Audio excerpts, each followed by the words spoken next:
Mungkin dulu kalian mau beli mobil ini tapi masih mikir-mikir karena logonya adalah salah satu nama kota di China, bukan logo mereknya. Nah, sekarang udah diganti nih.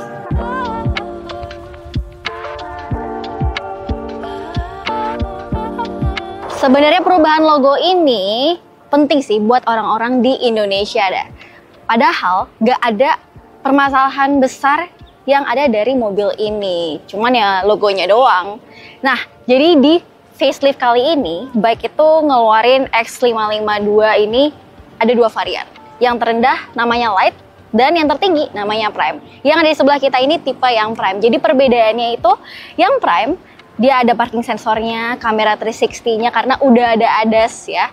Terus juga ada panoramic sunroof, sedangkan yang di Light itu nggak ada.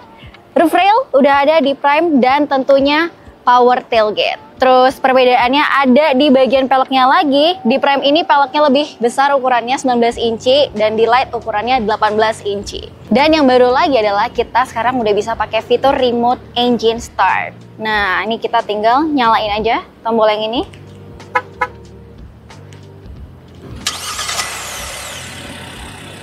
Selain mobilnya udah nyala, AC-nya juga langsung nyala dan langsung full fan-nya. Dan walaupun hampir semua logonya udah diganti sampai ke setirnya, tapi ternyata ada yang ketinggalan nih.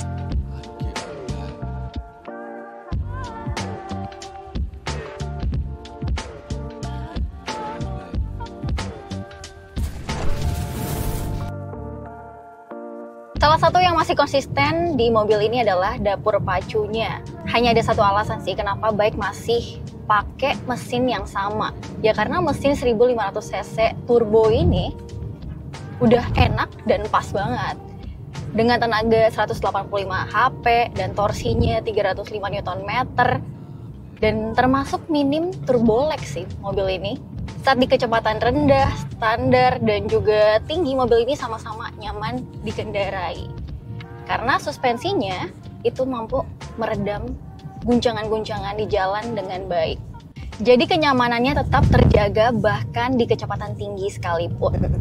Salah satu aspek yang penting lagi soal kenyamanan mobil adalah kekedapan kabinnya. Karena peredaman suaranya cukup baik, jadi kita tidak terlalu mendengar suara bising di luar. Ini penting banget ya buat orang-orang Indonesia yang sering ketemu jalanan macet, apalagi orang Jakarta. Kalau macet, jadi di mobil ini, di dalam kabinnya, jadi lebih tenang dan lebih terhindar aja dari suara-suara yang mengganggu di luar. Dan juga ADAS-nya di mobil ini kan tipe Prime ya, tipe yang paling tinggi udah ada ADAS-nya. Kalau yang Light belum. ADAS itu terbilang juga sangat halus ya. Adaptive Cruise Control-nya dan juga Lane Keeping Assist-nya nggak ngagetin. Satu lagi yang ada di facelift ini adalah di head unit-nya, Android Auto dan juga Apple CarPlay-nya sudah wireless. Kalau dulu kan belum. Nah sekarang jadi ditambahkan lagi kenyamanannya gara-gara sudah wireless dua-duanya. Jadi nggak usah masang-masang kabel ribet-ribet, udah wireless.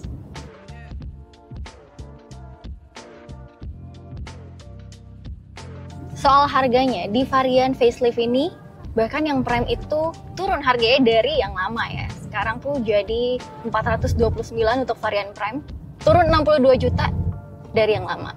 Sedangkan tipe terendahnya, Light, itu dibanderol seharga 380 juta rupiah. Tapi menurut aku sendiri, yang Light itu udah oke banget sih. Dibandingkan dengan kompetitor-kompetitornya, berarti ada HR-V Turbo, ada kereta N-Line. Nah, yang mirip harganya dengan mobil ini adalah Omoda 5 RZ ya. Beda-beda dikit lah harganya.